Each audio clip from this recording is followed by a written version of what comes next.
model that is completely out of date. What worked for previous generations isn't working as well for people today. In this film, we're going to explore 3 important questions. First, what's really going on in our working world today? Second, in this new economy, is it better to become an entrepreneur, or is it safer to work for someone else? And third, if a person decides to become an entrepreneur and start their own business, how can they do it without taking on massive risk?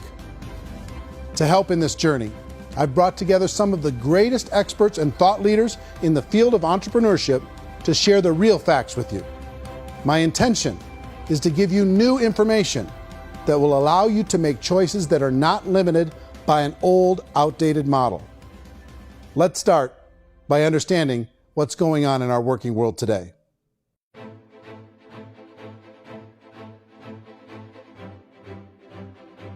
Let's look at unemployment. 30–40% of the people are honestly not working, but would be working.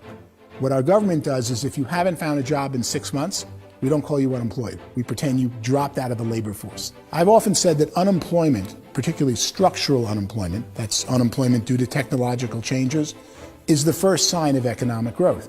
Think of it, 10 people live on an island. They go out every day and fish. One day, new technology shows up. A missionary brings them a net.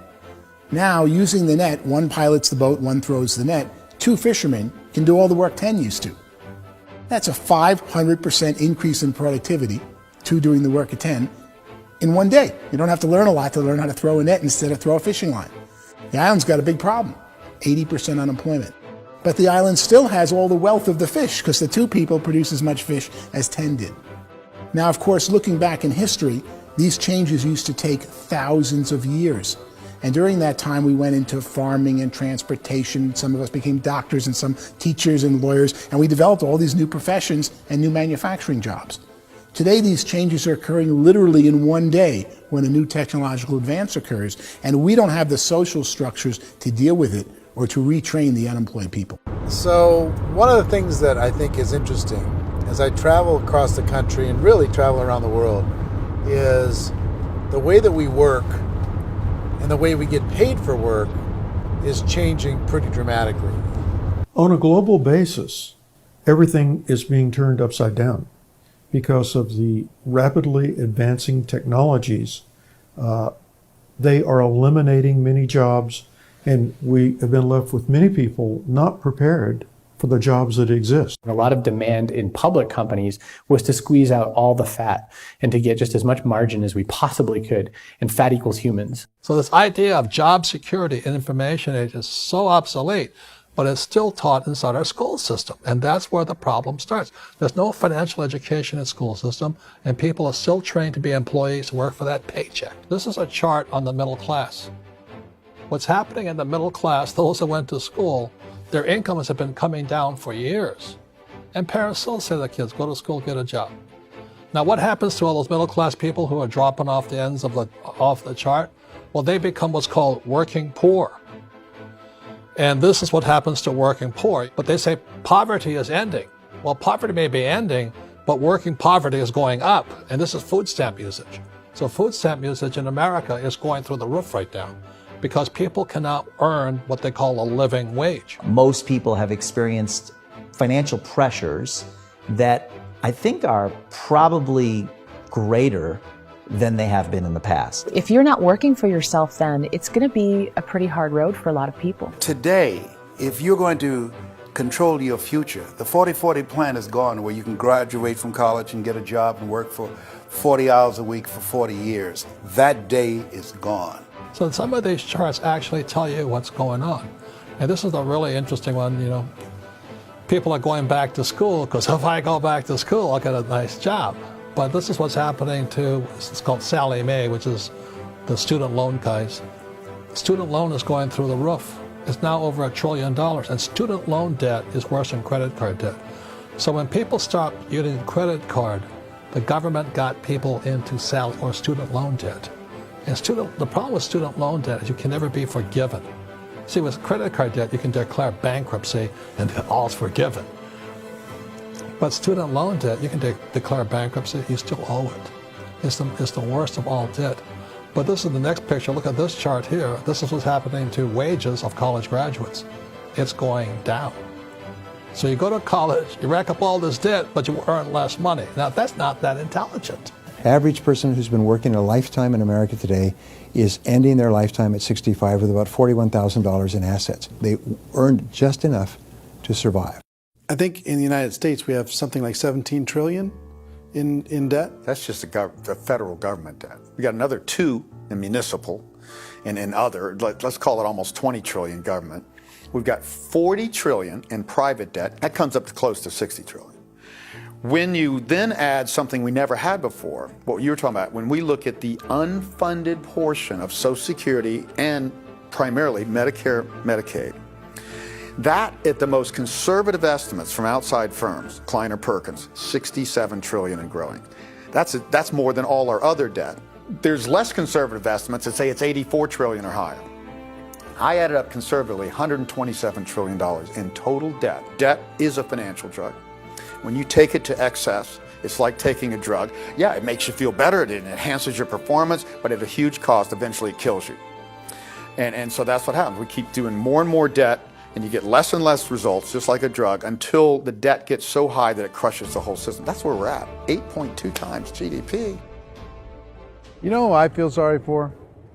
I feel sorry for the person who dreads going to work, who is sick to their stomach on Monday morning, who hates their alarm clock, who gets a little glimmer of hope on a Wednesday because it's hump day and says, thank God it's Friday. And they live for those 2 days a week where they get to be themselves and they don't have to be around people they don't like, and they don't have to play the political game in the office, and they don't have to live this half life. The person that works 50 weeks a year just to be able to have the 2 weeks for vacation. And you know what happens to most of them nowadays? They don't have a vacation. They have a staycation. They have time off of work, but they don't get to go where they want to go because they're overextended. They've got all this debt. They got all this situation. They hate their alarm clock. They can't sleep until they're done. They have to spend most of their life in traffic. I feel sorry for that group of people because there's a better way. They just don't know it. I see this really interesting attempt at rugged individuality in a 6x8 rectangle. And I feel like you're all the same, except for the little push pins of the pictures. There's different pictures. Yours is named Jenny and his is named Sujara, but it's the same people. And this is how they are, and they're just like the zombies, and there's no joy in there, there's no fun. There's always like the wacky woman who decorates her cubicle, and that's the most she can do there. You got to give her credits, right? The wacky cubicle woman. The basis for their life is worry. I'm worried, you know, maybe I'll get fired. I'm worried maybe my company will go out of business. I'm worried I can't keep spinning the plates on paying the bills. I'm worried about how do I send my kids to college. I'm worried, what if the transmission of my car breaks? That's, you know, 2 or 3, I can't fix it. People live in a sea of worry, and it eats at them. Those signs that people held up during the Depression didn't say looking for gainful employment in a cubicle. It said looking for work. Work is what we're looking for. Job is just a unit of measurement. Work is what we're going after. It's time to look in the mirror and say, it's not the economy, it's my economy.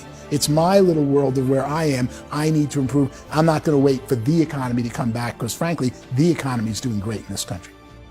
So I'm here on Wall Street, the financial center of the universe, the financial capital of the world. This is where most people's money goes to at least be held for a time, right? With interest rates in banks being effectively zero, and many experts are predicting it's going to stay at zero for the next 10, 20, even 30 years, people feel like they don't have any choice but to put their future into equities, to put their future into the hands of other people on this stock market, and hope that the stock market goes up, hope that the stocks that their advisors pick or that they pick goes up. That's one way to go, I guess. It's my personal belief that if you put your future into the hands of yourself, in other words, you have earning power by yourself, I think you're a better investment than these guys. I think controlling your future is a better option than handing over your retirement to these guys. The average household income in the United States is approximately $50,000 a year, what they call the middle class. To reach the top 25% of income earners, you'd need to earn at least $90,000 a year. To reach the top 10% would be a household income of $140,000, the top 5%, $190,000, and to be in the top 1%, you'd need a combined household income of at least $380,000 a year. So here's the question. What do you think would give you the best chance to move up and get to the top 10%, the top 5%, the top 1% or beyond? In my opinion, and in the opinion of many, many experts, the answer is to become an entrepreneur, to become your own boss. I think you have to be a business owner. I can't, the only time I ever say to someone it'd be great to be an employee is when they've already told me they've surrendered. I only tell people who are wounded spiritually that they should be an employee. And it's that feeling that you get when you pick up the backpack off the little Cub Scout and say, "Don't worry, little guy, we'll get you back to the camp." You know, it is in no way a kindness when I tell someone they'd be a great employee. The other status symbol really increasingly is lifestyle. I mean, people who can own their own business, maybe even work out of their house. That, I tell you, people admire that. Like, gosh, I wish I could do that. The spirit of the entrepreneur is to be a risk taker and to be resourceful and unstoppable and to have a vision of yourself beyond where you are and not willing to settle for life as it is. You think about the great entrepreneurs, they're visionary, they have heart, they're willing to do today what others won't so they can do tomorrow what others can't. Personally, I don't think of the new economy, the old economy. I create my own economy. The entrepreneur's in control. I decide what the economy is going to be like. In the world of entrepreneurship, there are no limits. You can make as much as you want, depending on how much you want to work and how smart you are and how great a team you put together. There's no more lifetime rewarding business than being an entrepreneur. Why in America, where anyone could be anything, would people want to give up their freedom and become effectively a modern-day slave, told shut up and be here every morning at 7:30, leave at 5:30, and do what I tell you? If people decide to become an entrepreneur and work for themselves, they have some traditional options, but they're riskier than you might think. Any kind of a retail business, retail build-outs is extremely expensive. Even just these small little yogurt stores where they're putting little yogurt machines and you get all the different flavors, you're spending $200,000, $300,000, $400,000 to open a yogurt shop. I would love to buy a Dunkin' Donuts, but it's $500,000 or so to start. I don't quite have that just-in-case money. Risking lose it all, and most guys do 2 or 3 times, and even big guys like Branson, because I'm such a fan of his, half his companies don't work. If you make $1 million, your problems are going to go. If you make $1 billion, your problems are really going to go. Just the opposite. You and I know when you're making $1 million, you get $1 million responsibilities. You make $1 billion, you got 1,000 times $1 million responsibilities. And most people say, I'd love to be my own boss. 70% of Americans would love to be their own boss, according to recent polls. But they don't know how to get there. Because what are you going to do? One, you could buy an existing business. If somebody's selling an existing business, you have to ask why. Usually because it's probably hard. It's probably not making as much money as they hope. 2, they could buy a franchise. A little less risk, proven system, but it's expensive to be able to do that. 3, they could start something from scratch. And that's where a lot of people feel like, I don't have the chops to do it. I don't have the money. I don't have the product idea. I don't have the expertise. I don't have whatever it's going to take to be able to get there, and I can't risk my family to do it. So, 4th, they could become an investor. A lot of people in this town invest to try and figure out a way, but you got to be pretty smart with that game too, right? Venture capitalists, who are the very best and most sophisticated in investing in new breakthrough businesses, make it on 1 out of 11. That means 10 out of 11 are mediocre or fail. Most of them fail. That's the risk there. An angel investor is lucky to get 1 out of 15 or 20. A business is a team sport. Like, I have to have accountants, I have to have engineers, I have to have system designers, I have to have sales, marketing, I have to have accounting, I have to have mission statements, I have to have legal and all that. The average Joe Schmo, even me, I go out there I don't have the skills to put a business together. I think the bottom line for the 4 traditional options is they take money, sometimes a lot of it. They take expertise, and they take time. All of that adds up to just too much risk for most people. I bought a business from somebody else and it was a lot of work. And you start wondering, what did I just buy? Because I guess ultimately I own your email list and I just overpaid for it. People that start their own business, they spend a lot of money, they spend a lot of time, a lot of effort to get things started. And the more you invest on the upfront, the harder you typically work at it. I can tell you what the success rate is of a restaurant. If what is it? They're crazy enough. About 90% of them fail. About 90%, in how quickly? Year or less. Wow. And if we're talking non-franchise, we're talking franchise, Sure. That's totally different. Yeah. But our students aren't getting franchise restaurants. You gotta invest big money. Exactly. And with someone like McDonald's, you've had to work with the company for a long period of time, really know the To even have a chance at investing $1 million. have a chance, and it's a slim chance. What if there was a way that you had all the proven aspects, the comfort aspects, and you could still control your own life? What if there was both? In other words, you didn't have to create everything from scratch. You didn't have to be a super leader. All you had to do, what if there was a proven product already? You didn't have to create the product. And there's a proven system already, proven training already. Everything except an employer. That was the only thing that you didn't have. Do you think more people would be open to working for themselves in that environment?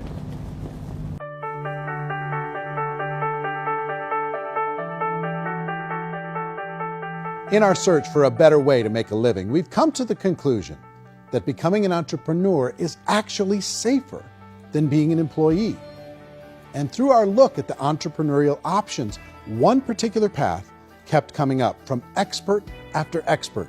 And I think most people will find it surprising because it's certainly a non-traditional business model. That model is for people to start their own business and become an entrepreneur through the creation of a network marketing business. Some people call it direct selling because the product is being sold directly from the manufacturer to the end consumer, cutting out the middlemen. Other people call it multi-level marketing, or MLM, because there are multiple levels of commissions paid. The most common term today is network marketing, because network marketing best describes using a large group of independent distributors, independent entrepreneurs, to move a product or service more efficiently.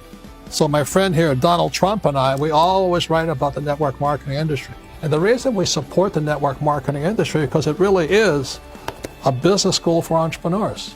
Because most people come out of school looking for a paycheck. Oh, that's terrible. I went to network marketing like that. I think if it didn't exist, we should invent it. It is that good. I think direct selling is a great way to do business today. It's very easy to get into that industry, and you can be self-employed, be, in effect, an entrepreneur. When we see multi-billionaires adding network marketing companies to their portfolio of companies, that would be a clue. When we see people who are very famous authors and very famous business people endorsing the industry, that would be a clue. These network marketing companies aren't $50 million companies. They're billions and billions of dollars. They lead the stock market. They're major companies. When we're going to get it? You know, and you're going to school to work for a paycheck, but if you want to be rich, be an entrepreneur, and network marketing gives you the spirit to be an entrepreneur. A traditional company will spend up to 50% of their total revenue on marketing. Network marketing companies use a different approach. Instead of having all that extensive marketing expense, they utilize a network of independent distributors to do the marketing for them. Now, why do they do this?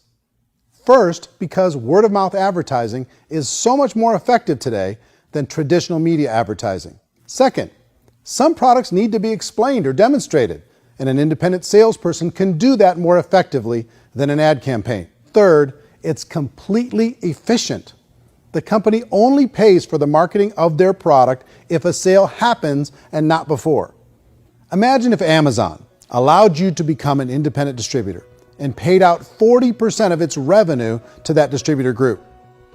All you had to do as a distributor was recommend a product, and if a person bought it on Amazon, Amazon would take care of all the logistics, and you'd get paid for bringing the customer. Now imagine you got paid for every purchase that customer made for the rest of their lives. Well, Amazon doesn't offer this option, but network marketing companies do. 85% of all buying decisions in our society are made as a result of word of mouth or reputation.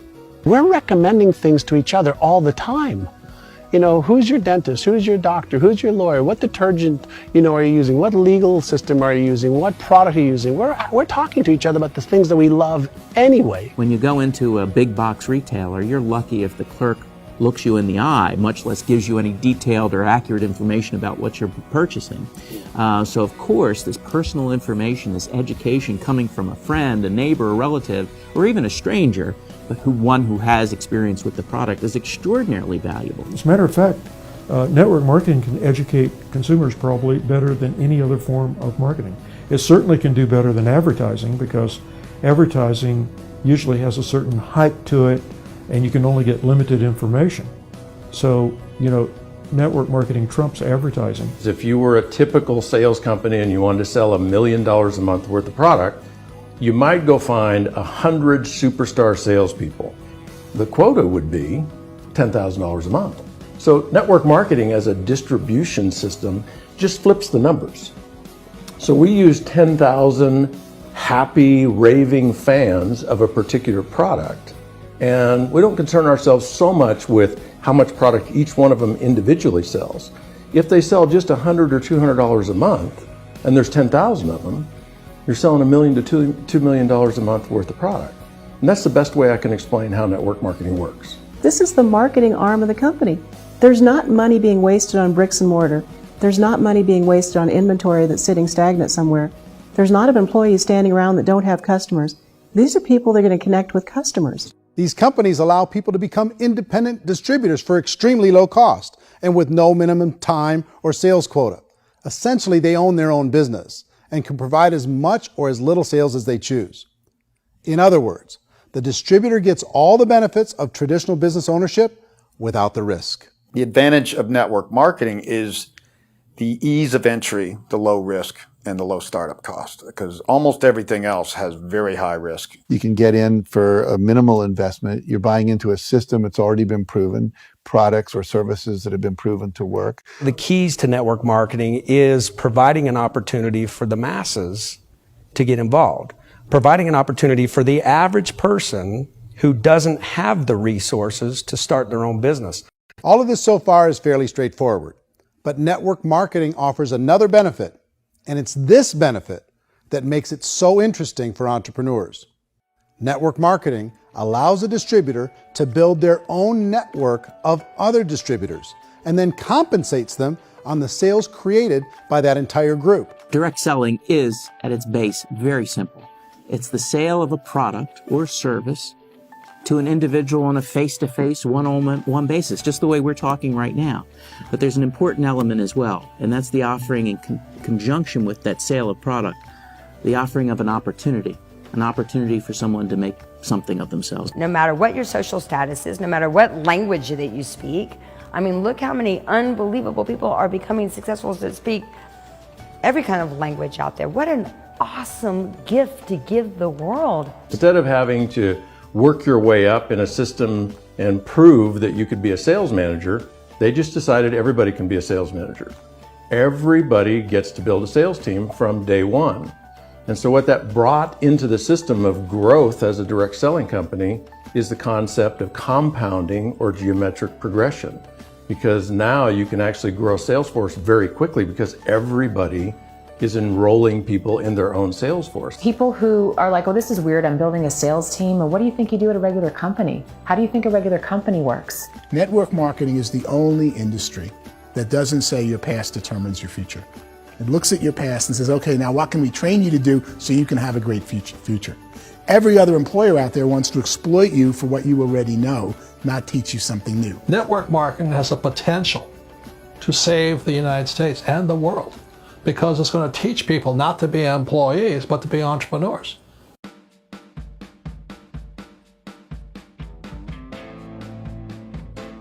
According to the Direct Selling Association, if you add up all the network marketing companies around the world they combine to do over $178 billion a year in retail sales. To give you an idea of how big that really is, the NFL, the National Football League, does approximately $9 billion a year.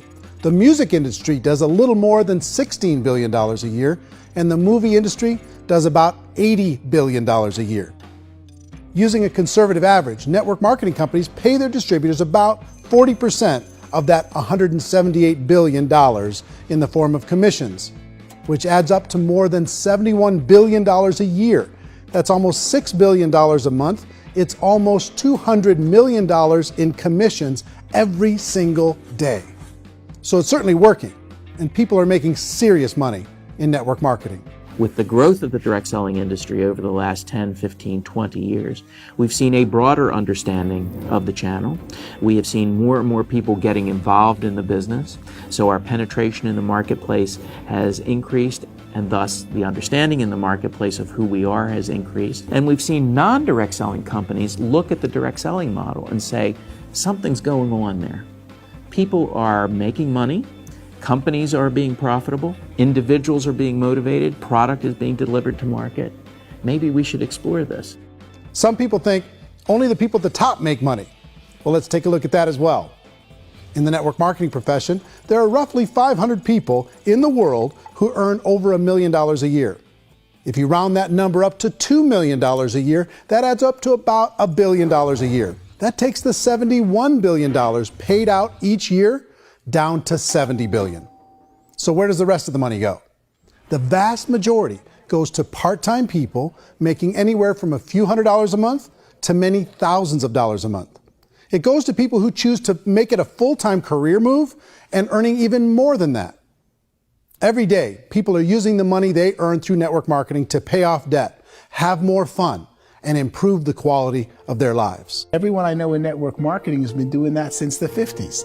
They go to work when they want to go to work. They stop working when they want to take time with their children to have a leisurely breakfast and discuss issues and drive them to school. They go back to work when they get home, wherever they're working out of. The biggest thing that I've seen is people that have become much happier in their life. MLM has probably made more millionaires of more people in more countries, and I've spoken to them in 67 countries, than any other single form of business, starting from nothing. If they have a choice between working a job for the next 10 years or working a network marketing business for the next 10 years, the result of working the network marketing business will be better. A lot of people within the industry go on and make this a career and do extremely well at it. Network marketing has been nothing but good for everyone I know that's been involved with it because they did it seriously and they played full out and they've been very successful. It's been a constant barrage of success stories and people showing off stuff that they got as a result of it. How many people are involved? Approximately 16 million Americans and 96 million people around the world are currently participating in network marketing. And in a recent poll, 82% of those people report a good, very good, or excellent experience with network marketing. So people are happy.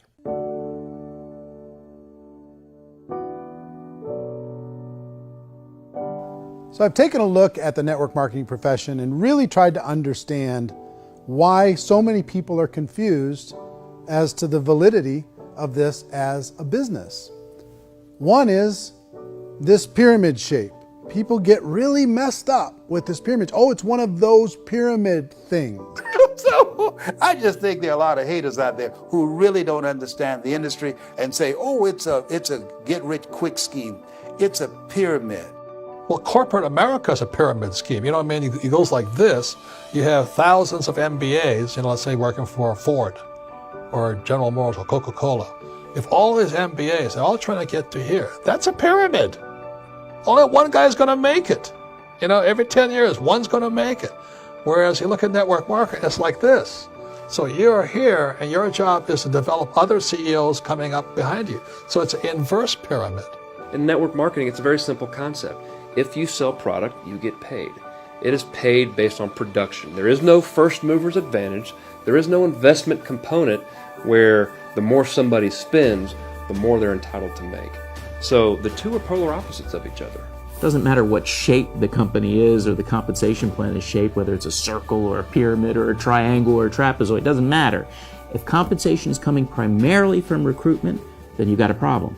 On the other hand, if an operation is basing their compensation to participants on the basis of sales, even when those sales are generated by people you've recruited, well, then you're a perfectly legitimate enterprise. That's the legal test, it's the practical test. Another issue that's been true in the past that is no longer true now is people used to be in network marketing loaded up with products that they couldn't sell, and they ended up a loser. They ended up with a bunch of product in their garage, they ended up with a bunch of products sitting in their kitchen shelves or whatever, and they thought they could sell it, and then they weren't willing to or able to sell it, and they ended up with a bunch of stuff, and they were bitter about it. There was this thing called front loading where you had to buy, like, well, if you bought $25,000 worth of product, you got better commissions and all this. Today, it's almost all done by computer. It's direct mail, comes from a warehouse somewhere else. You don't have to have all this inventory. You don't have to stock up. It's a paperless world now. Most of it's done online. You have a back office. It really works. And I mean, the technology has changed everything. Third issue is people start talking about 99% of people in network marketing don't make any money. Well, we've talked about that over the course of this journey together. Almost $200 million a day is being paid out to network marketing distributors around the world. The naysayers, the people who say that it doesn't work, are usually the ones who just don't know how to make it work for themselves. And so they're giving you an opinion, and I tell people, don't confuse people's opinions with expertise, because opinions are free. And don't confuse sincerity with the truth, because people could be sincerely wrong. But here's the reality inside of network marketing. The vast majority of people that get involved in network marketing just become customers, and they get involved to be able to purchase product at a lower price. If you take Costco as an example, if a person goes into Costco and gets a membership to Costco so they can get a lower price on the product, we don't call that person a loser because they have a bunch of product that they walked out with a smile on their face. Yet when some people want to take a look at network marketing, they say, well, those people, they're just using the product and they aren't earning an income, so they must be a loser. They're not a loser, they're a happy customer. That's the vast majority of people that are involved in network marketing. Now, a smaller percentage of those people decide to go build a business. They earn $300 a month, $500 a month, $1,000, $2,000. That's the bulk of earnings in network marketing. And then there's the few that really decide to take it serious, really decide to build a large network, really work to make that network very, very productive. And those people make huge amounts of money, and there's no cap. What I do as an outside economist, just somebody looking at this industry like any other industry I speak and say, look, what's the realities of this? 1% do incredibly well. 10% generate some additional income at pretty low risk and effort, that's fine. And 90% of people roughly end up customers. One thing that I think is real when it comes to people's perceptions about network marketing is people put this, and distributors, I think, involved in network marketing have some responsibility for this. They have sometimes unrealistic claims about the product or about the income. Most people who become distributors, they want the money, they want to be successful, but they don't have the skills. They don't know what to do. And when people don't know what to do and they're in a new business, they're scared. And when they're scared, they panic and desperation kind of sets in. So they think everyone they talk to has to get in. So if I talk to you and you say, well, no, I don't have time to do that, they're like, no, I need you. You have to do this or I won't be successful. So I start clawing on you. I start that desperation. So then I start making claims about the product, which are not appropriate, probably not even true. Or I start saying, let me show you how you can make all this money and you don't have to do anything, Eric. And so you just totally misrepresent the opportunity, and you're clingy with people because you think you need everybody to be successful, and you don't. You know, one of the messages that I try to deliver most forcefully to companies as well as salespeople in direct selling is that you don't have to overpromise. The reality is in network marketing, there's a lot of hard work involved. There's a lot of effort. You're going to have to develop yourself. It's a business like anything else. It's going to take some time, but in my opinion, it's better.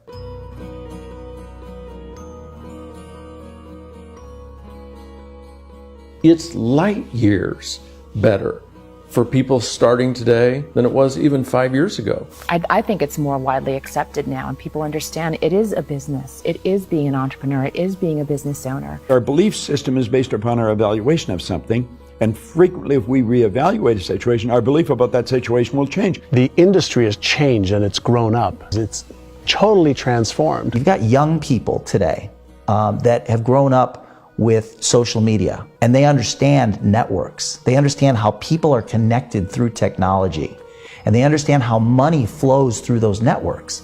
So when they see network marketing, they don't see it the way their parents saw it. And we've all learned, the larger industry that you represent, has all learned from those mistakes and flaws and errors that have happened early on. Early algorithms didn't work the right way. That's all fixed. It's like when they design a computer program, they design the program, then they run it, and then they go back through and they debug it. The MLM industry has been debugged. This is the day of being virtual, being able to run a business from your mobile phone. I mean, it's incredible. Companies are getting smarter. They're implementing more consumer protections. They're implementing more compliance training. They're doing more with respect to product research. If you do get involved and you make purchases of inventory, even on a voluntary basis, if you decide that this business is not for you, you can leave and have that inventory repurchased by the company. There's no other business that offers that kind of protection on a voluntary, self-regulatory basis.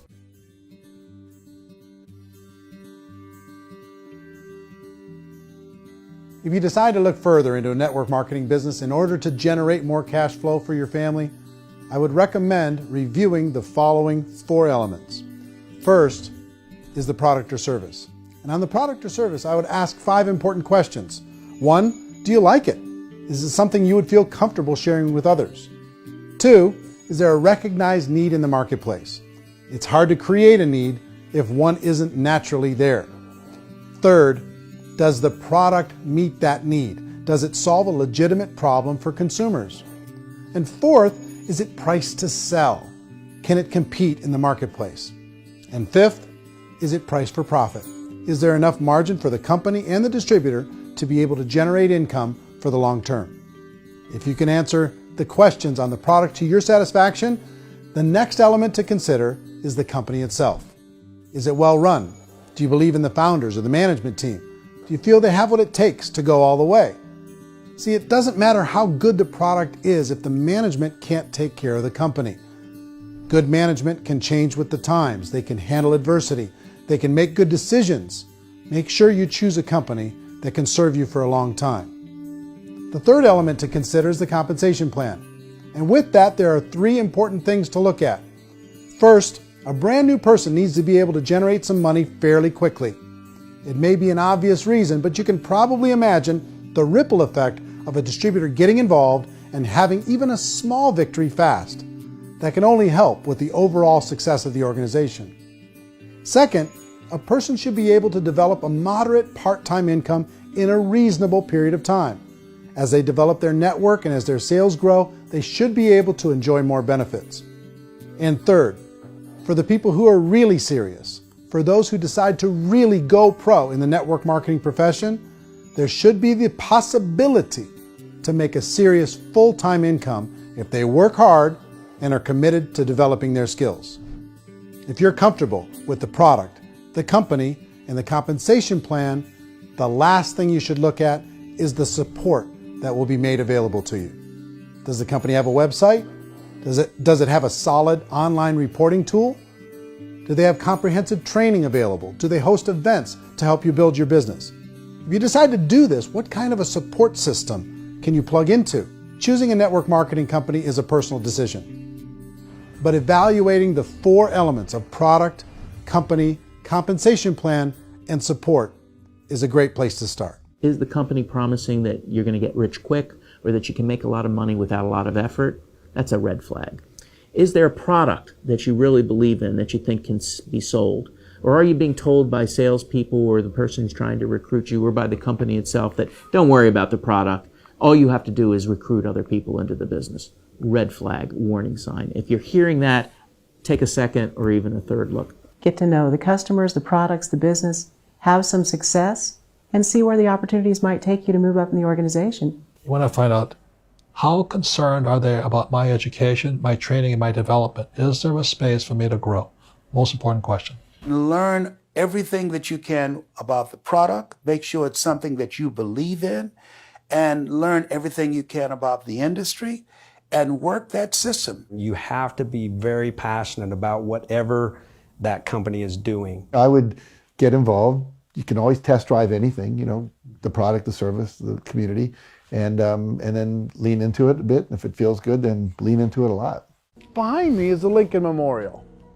And this is a place where Martin Luther King Jr. had his famous "I Have a Dream" speech. And at that speech, he talked about his dream for equality for everyone around the world. And that's a noble dream. But I think more people need to remember what it was like when they were kids and the dream was still alive in them. Before it got beaten out of them by reality, by this paycheck, by these responsibilities, and by having to live for this job to pay the bills. I think people need to remember that, go back to that. Once they know that there's a better way, I think their future is going to be much brighter. They can live a better life.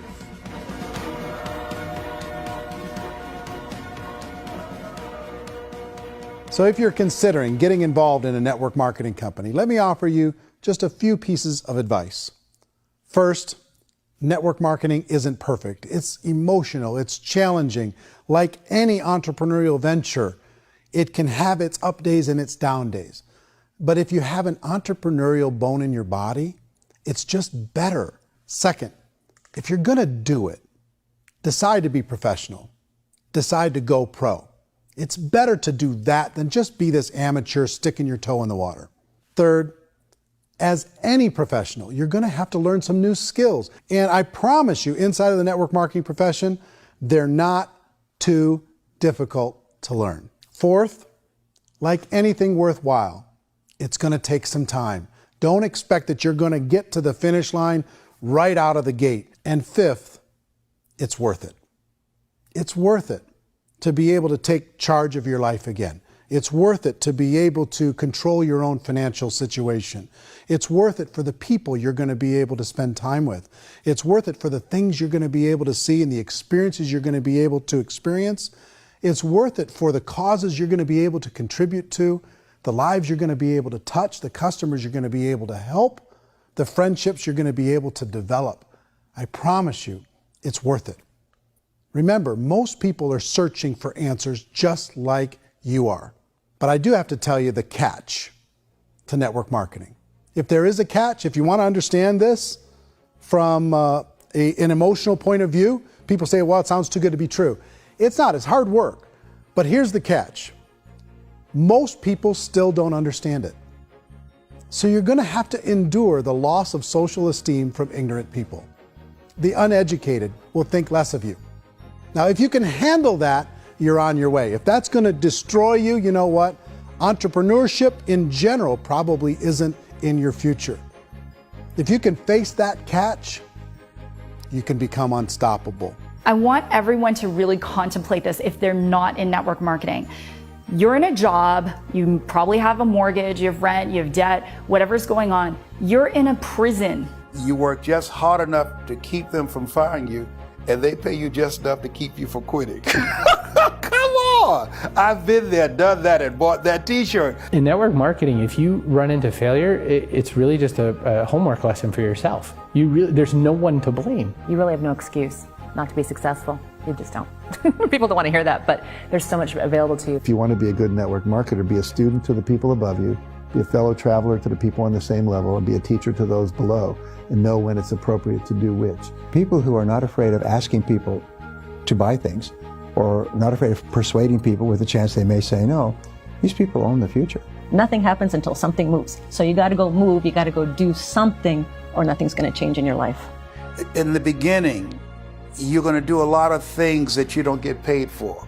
But as you go down the road, you get paid for a lot of things that you don't do. And your job is rehabilitate the spirit, the entrepreneur spirit in all of us. You get it back. Either give it a strong yes or a strong no, but no wishy-washy, dilly-dally stuff in the middle. There's dreams and there are nightmares, but I believe that the biggest nightmare of all is when you don't pursue your dream. You're going to see some monumental growth in this profession. It's an exciting, exciting time to be involved with the network marketing profession. The next 10 years, I see just exponential growth. When that tipping point comes, it's not a matter of asking somebody, have you ever heard about network marketing? You're really asking them, which company are you building your wealth in? We are here to fix the world, to improve relationships with other people, to improve other lives. And the real reward comes as an entrepreneur at any level from teaching somebody something and watching them soar. There is no greater reward.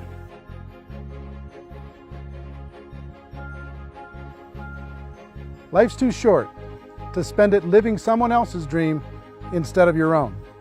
It's too short to spend it living at a fraction of your potential. Can being an entrepreneur be a challenge at times?